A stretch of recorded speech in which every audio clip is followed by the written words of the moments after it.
Hello, আমি আবার চলে এসেছি আমার নতুন একটি ভিডিও নিয়ে। আজকে আমি শীতের সবজি দিয়ে এক নতুন রেসিপি করে দেখাবো। এখানে আমি ফুলকপি, বিনস, গাজর, মটরশুঁটি, আলু নিয়ে নিয়েছি। প্রথমে আমি এগুলো ভালো করে কেটে ধুয়ে পরিষ্কার করে নেব। রেসিপিটি খুব তাড়াতাড়ি হয়ে যায়, এটা করতে বেশি কিছু উপকরণও লাগে না। তো আসুন দেখা যাক আমি কীভাবে করছি। তো প্রথমে গ্যাসে আমি কড়াই গরম হয়ে আসলে সর্ষের তেল দিয়ে দেবো। আমি দিয়ে দিলাম সর্ষের তেল, আর তেল গরম হয়ে আসলে দিয়ে দেবো সামান্য কালো জিরে, আর একটা পেঁয়াজ কেটে রেখেছিলাম, সেই পেঁয়াজ কুচিটা দিয়ে দেবো।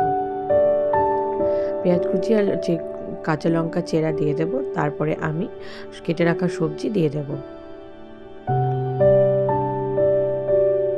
এবার ভালো মতো করে এই সময় ভালো মতো করে নাড়তে হবে।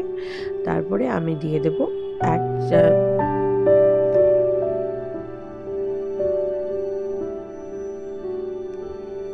তারপরে দিয়ে দেবো লবণ, হলুদ।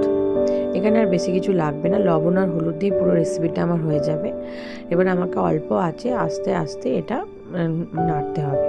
এখানে জল দেওয়ার প্রয়োজন নেই, অল্প আছে করলে সবজি ভালো মতো সেদ্ধও হয়ে যাবে এবং টেস্টও খুব দারুণ হবে।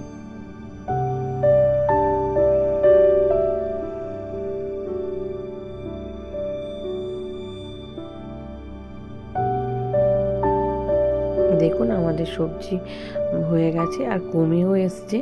সবজি আমার পুরোপুরি রেডি। আপনারা এই রেসিপিটি অবশ্যই বাড়িতে ট্রাই করে দেখবেন আর কেমন লাগলো আমাকে জানাবেন।